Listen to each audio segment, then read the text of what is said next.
1 ফেব্রুয়ারি 2003। ফ্লোরিডার Kennedy space সেন্টারের অবতরণ স্থলের পাশে অধীর আগ্রহে অপেক্ষা করছেন 7 জন নভোচারীর পরিবারের সদস্যরা। তাদের সাথে যোগ দিয়েছে হাজার হাজার সাধারণ মানুষ। স্পেস শাটল কলম্বিয়া তার 16 দিনের একটি সফল মহাকাশ অভিযান শেষে পৃথিবীর বুকে ফিরে আসছে। সবকিছুই ছিল নিখুঁত, প্রতিটি প্যারামিটার ছিল স্বাভাবিক। টেক্সাসের হিউস্টনে অবস্থিত নাসার মিশন কন্ট্রোল সেন্টারে তখন এক শান্ত পেশাদার পরিবেশ। স্থানীয় সময় সকাল 8:59 ফ্লাইট ডিরেক্টর লেওর কেইন কলম্বিয়ার কমান্ডার রিক হাজব্যান্ডের কাছ থেকে একটি শেষ অস্পষ্ট বার্তা পেলেন, রজার বার। এরপরেই যোগাযোগ বিচ্ছিন্ন হয়ে গেল। কন্ট্রোল রুমের বিশাল পর্দায় কলম্বিয়া থেকে আসা ডেটার স্রোত মুহূর্তেই থেমে গেল। কয়েক মুহূর্তের জন্য বিভ্রান্তি, তারপর নেমে এলো এক অসহনীয় বরফ শীতল নীরবতা। মিশন কন্ট্রোলাররা একে অপরের দিকে তাকাচ্ছেন, কিন্তু কেউ কিছু বলতে পারছেন না। তাদের স্ক্রিনে শুধু স্থির হয়ে আছে কিছু শেষ সংখ্যা, যা এক ভয়াবহ সত্যের দিকে ইঙ্গিত করছে। কলম্বিয়া পৃথিবীর বায়ুমণ্ডলের প্রবেশের মাত্র 16 মিনিট আগ পর্যন্ত সবকিছুই ছিল নিখুঁত, কিন্তু এরপরে শুরু হয় এক বিপর্যয় যা আমেরিকার মহাকাশ কর্মসূচির ইতিহাসে এক কালো অধ্যায় রচনা করে। কি ঘটেছিল সেই অন্তিম 16 মিনিটে? কেন নাসার অত্যন্ত দক্ষ প্রকৌশলীরা একটি মারাত্মক ত্রুটি সম্পর্কে জানার পরেও কলম্বিয়াকে ফিরিয়ে আনার জন্য কোনো পদক্ষেপ নেয়নি? এটি স্পেস শাটল কলম্বিয়ার সেই ট্র্যাজিক এবং অন্তিম যাত্রার কাহিনী।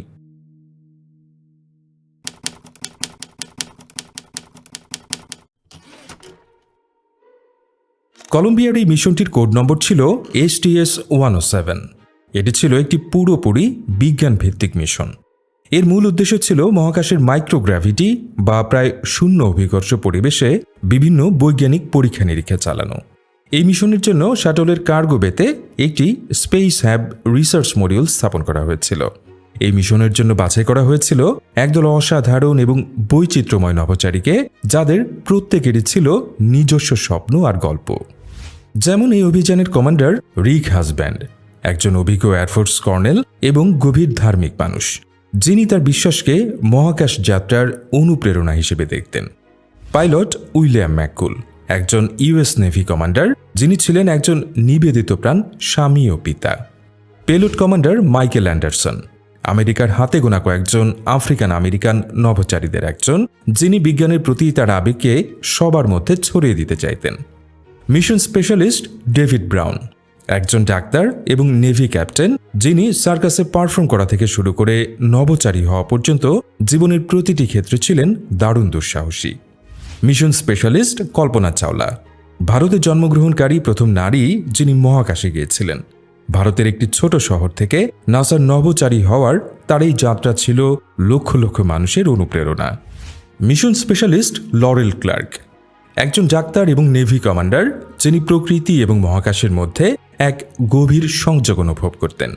এবং পেলোড স্পেশালিস্ট ইলন রামন, ইসরায়েলের প্রথম নভোচারী এবং একজন সম্মানিত ফাইটার পাইলট। তিনি হলোকাস্টে নিহত এক কিশোরের আঁকা একটি ছবি মুন ল্যান্ডস্কেপ সাথে করে মহাকাশে নিয়ে গিয়েছিলেন।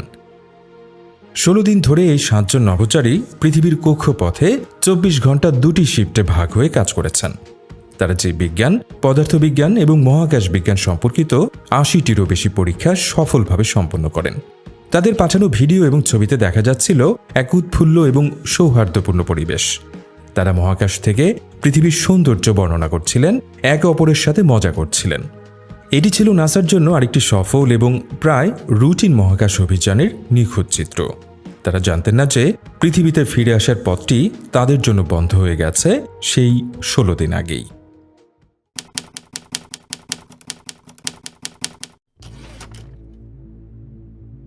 এই ট্র্যাজেডির বীজ রোপিত হয়েছিল উৎক্ষেপণের দিনই, 16 জানুয়ারি 2003। ফ্লোরিডার কেনেডি স্পেস সেন্টার থেকে স্পেস শাটল কলম্বিয়া তার STS-107 মিশনের জন্য মহাকাশের দিকে যাত্রা শুরু করে। উৎক্ষেপণের প্রায় 81 সেকেন্ড পর, যখন শাটলটি শব্দের চেয়ে দ্বিগুণ গতিতে উপরে উঠছিল, তখন একটি ঘটনা ঘটে। শাটলের বিশাল কমলা রঙের এক্সটার্নাল ফুয়েল ট্যাঙ্কের গা থেকে একটি ব্রিফকেস আকারের ইনসুলেটিং ফোমের টুকরো খসে পড়ে। এই ফোমটি সেখানে লাগানো হয়েছিল ট্যাঙ্কের ভেতরে থাকা অতি শীতল তরল হাইড্রোজেন ও অক্সিজেনকে বাইরের তাপ থেকে রক্ষা করার জন্য। ঘন্টায় 800 কিলোমিটারেরও বেশি গতিতে এই ফোমের টুকরোটি সরাসরি শাটলের বাম ডানার সামনের অংশে বা লিডিং এজে আঘাত হানে। এই লিডিং এজটি reinforced carbon carbon RCC panel দিয়ে তৈরি, যা পৃথিবীতে পুনঃপ্রবেশের সময় প্রচণ্ড তাপ থেকে শাটলকে রক্ষা করে। শাটলের ক্যামেরাগুলো এই ঘটনাটি ধারণ করেছিল। ফোম খসে পড়ার ঘটনা এর আগেও অনেক শাটল মিশনে ঘটেছিল। এমনকি প্রথম শাটল মিশন STS-1 থেকেই এটি একটি পরিচিত সমস্যা ছিল। 1988 সালের STS-27 মিশনে একটি ফোমের আঘাতে শাটল আটলান্টিসের প্রায় 700টি তাপরোধী টাইল ক্ষতিগ্রস্ত হয়েছিল, যা প্রায় একটি বিপর্যয়ের সমান ছিল। কিন্তু যেহেতু আগের কোনো মিশনেই এটি সর্বনাশা ব্যর্থতার কারণ হয়নি, তাই নাসার মধ্যে এটি একটি গ্রহণযোগ্য ঝুঁকি বা ইনফ্লাইট অ্যানোমালি হিসেবে পরিচিতি লাভ করে। প্রকৌশলীরা ভেবেছিলেন এবারও হয়তো তেমন কিছুই হয়নি, কিন্তু এবারের ফোমের টুকরোটি ছিল অনেক বড় এবং এর আঘাতের গতি ছিল অনেক বেশি, যা একটি মারাত্মক পার্থক্য গড়ে দিয়েছিল।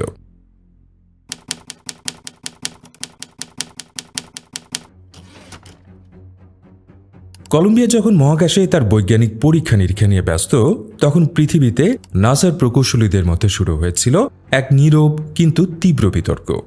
একদল প্রকৌশলী যারা ধ্বংসাবশেষ বিশ্লেষণ দলের সদস্য ছিলেন, তারা এই ফোমের আঘাত নিয়ে গভীরভাবে উদ্বিগ্ন ছিলেন।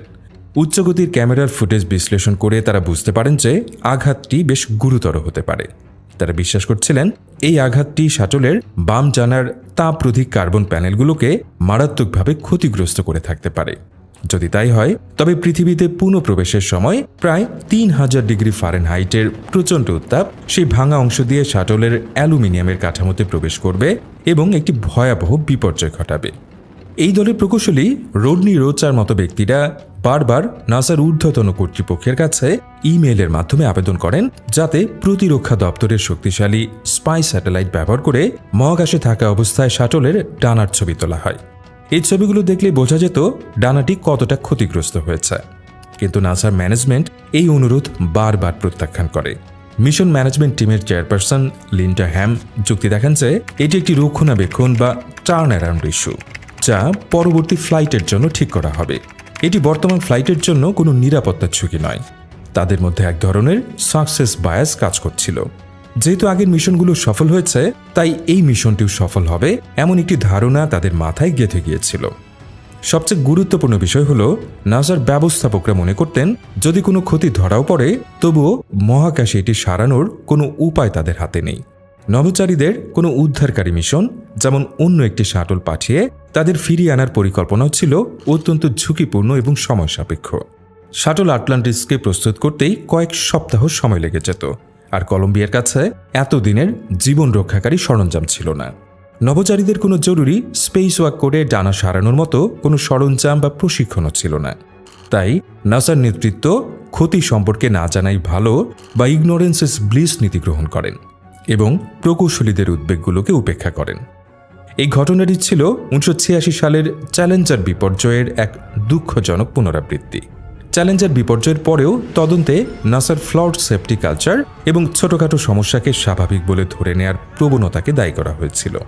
কলম্বিয়ার ক্ষেত্রেও প্রমাণ হল নাসা তার অতীত থেকে শিক্ষা নিতে ব্যর্থ হয়েছে।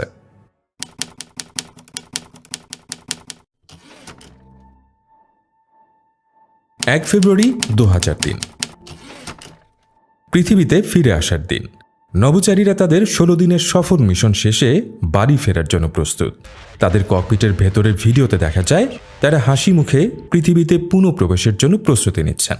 তাদের মধ্যে কোনো রকম উদ্বেগের চিহ্ন নেই। তারা জানতেন না যে তারা একটি ভাঙা ডানা নিয়েই পৃথিবীর দিকে ছুটে আসছেন। চলুন কলম্বিয়ার সেই অন্তিম 16 মিনিট সম্পর্কে জানা যাক। সকাল 8:44:09 কলম্বিয়া পৃথিবীর বায়ুমণ্ডলে প্রবেশ করে। এই মুহূর্তটিকে বলা হয় এন্ট্রি ইন্টারফেস। শাটলটি তখন শব্দের চেয়ে 24 গুণ বেশি গতিতে প্রশান্ত মহাসাগরের উপর দিয়ে উঠছে। সবকিছু স্বাভাবিক। সকাল 8:48:39 বিপদের প্রথম ঘণ্টা বেজে ওঠে। বাম ডানার ভেতরের একটি স্ট্রেইন সেন্সর কাজ করা বন্ধ করে দেয়। এর কিছুক্ষণ পরেই বাম ডানার উপরের পৃষ্ঠের একটি তাপমাত্রা সেন্সর অস্বাভাবিক রিডিং দেখাতে শুরু করে। এটি ছিল সেই মুহূর্ত যখন বায়ুমণ্ডলের প্রচণ্ড উত্তপ্ত গ্যাস বা প্লাজমা ফোমের আঘাতে তৈরি হওয়া সেই ছিদ্র দিয়ে শাটলের অ্যালুমিনিয়ামের কাঠামোতে প্রবেশ করতে শুরু করেছে। সকাল 8:52:17 পরিস্থিতি দ্রুত খারাপ হতে থাকে।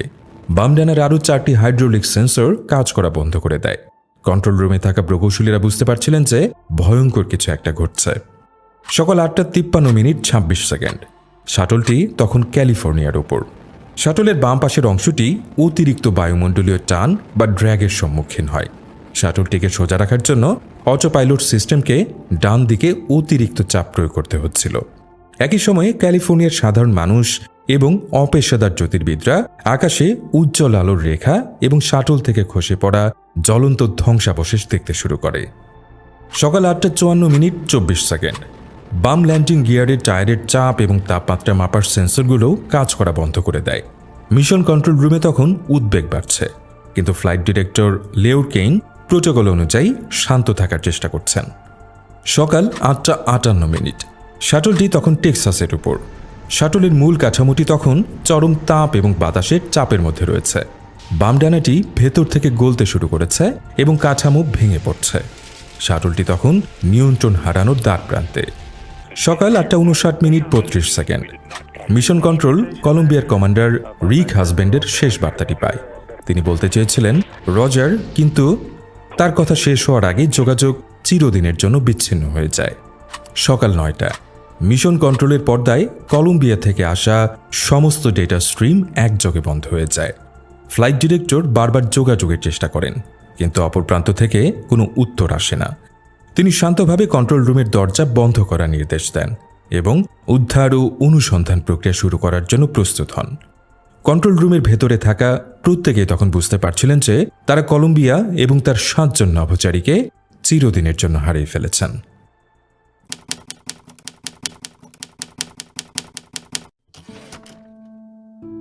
কলম্বিয়া যখন টেক্সাসের আকাশে প্রায় 2 লক্ষ ফুট উচ্চতায় শব্দের চেয়ে 18 গুণ বেশি গতিতে উঠছিল, তখনই এটি ভেঙে টুকরো টুকরো হয়ে যায়। টেক্সাস এবং লুইজিয়ানার হাজার হাজার মানুষ বিকট শব্দ শুনতে পায় এবং দিনের আলোয় আকাশে একাধিক ধোঁয়ার রেখা দেখতে পায়। শুরু হয় নাসার ইতিহাসের সবচেয়ে বড় অনুসন্ধান অভিযান। প্রায় 26,000 উদ্ধারকর্মী এবং স্বেচ্ছাসেবক মিলে টেক্সাস ও লুইজিয়ানার প্রায় 2000 বর্গমাইল এলাকা জুড়ে অনুসন্ধান চালায়।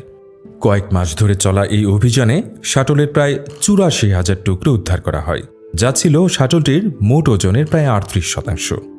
সবচেয়ে বেদনাদায়ক কাজটি ছিল 7 জন নভোচারীর দেহাবশেষ উদ্ধার করা। অত্যন্ত সম্মান এবং মর্যাদার সাথে তাদের দেহাবশেষ সংগ্রহ করে পরিবারের কাছে হস্তান্তর করা হয়। এই ধ্বংসাবশেষগুলো ছিল দুর্ঘটনার কারণ অনুসন্ধানের মূল চাবিকাঠি, বিশেষ করে বাম ডানার সামনের অংশের ক্ষতিগ্রস্ত কার্বন প্যানেল এবং শাটলের ফ্লাইট ডাটা রেকর্ডার, যা তুলনামূলকভাবে অক্ষত অবস্থায় পাওয়া গিয়েছিল। সেটি তদন্তকারীদের দুর্ঘটনার মূল কারণ বুঝতে সাহায্য করেছিল।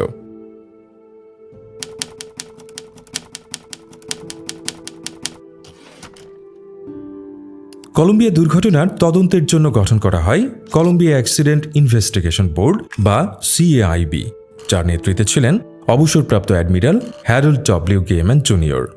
এই বোর্ড জোরে সোরে তদন্ত শুরু করে।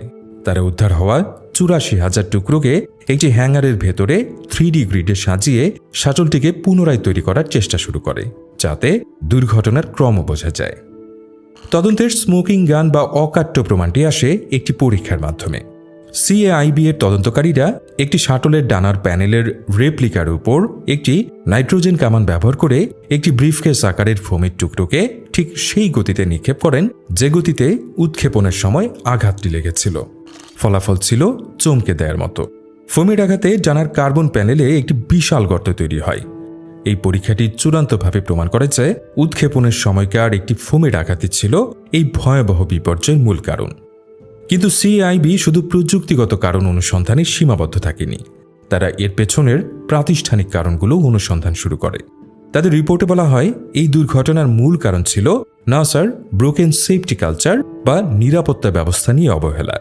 তারা দেখায় যে নাসা ম্যানেজমেন্ট প্রকৌশলীদের সতর্কবাণী উপেক্ষা করেছে, ঝুঁকির মূল্যায়ন সঠিকভাবে করেনি এবং বাজেট ও সময়সূচির চাপকে নিরাপত্তার উপরে স্থান দিয়েছে। সিআইবি তাদের রিপোর্টে সরাসরি 1986 সালের চ্যালেঞ্জার বিপর্যয়ের সাথে তুলনা করে এবং বলে যে নাসা তার অতীত থেকে শিক্ষা নিতে ব্যর্থ হয়েছে। স্পেস শাটল কলম্বিয়ার বিপর্যয়ের পর স্পেস শাটল কর্মসূচি প্রায় 2.5 বছরের জন্য বন্ধ রাখা হয়। নাসার নিরাপত্তা প্রোটোকলে ব্যাপক পরিবর্তন আনা হয় এবং ভবিষ্যতে এই ধরনের ঘটনা এড়ানোর জন্য নতুন নিয়মকানুন তৈরি করা হয়। কিন্তু এই বিপর্যয়টি শেষ পর্যন্ত নাসার স্পেস শাটল কর্মসূচি অবসানের অন্যতম প্রধান কারণ হয়ে উঠেছিল। 2011 সালে নাসার স্পেস শাটল তার শেষ ফ্লাইট সম্পন্ন করে। কলম্বিয়ার 7 জন নভোচারী মহাকাশে গিয়েছিলেন জ্ঞানের সন্ধানে, কিন্তু তাদের অন্তিম যাত্রা পৃথিবীকে শিখিয়ে দিয়ে গেল এক বেদনাদায়ক শিক্ষা। প্রযুক্তির সর্বোচ্চ শিখরে পৌঁছানোর জন্য শুধু প্রতিভা এবং সাহসী যথেষ্ট নয়, প্রয়োজন একাগ্রতা, সততা এবং ভুলের থেকে শিক্ষা নেয়ার ক্ষমতা। তাদের আত্মত্যাগ মহাকাশ যাত্রার ইতিহাসে এক চিরস্থায়ী সতর্কবার্তা হয়ে থাকবে।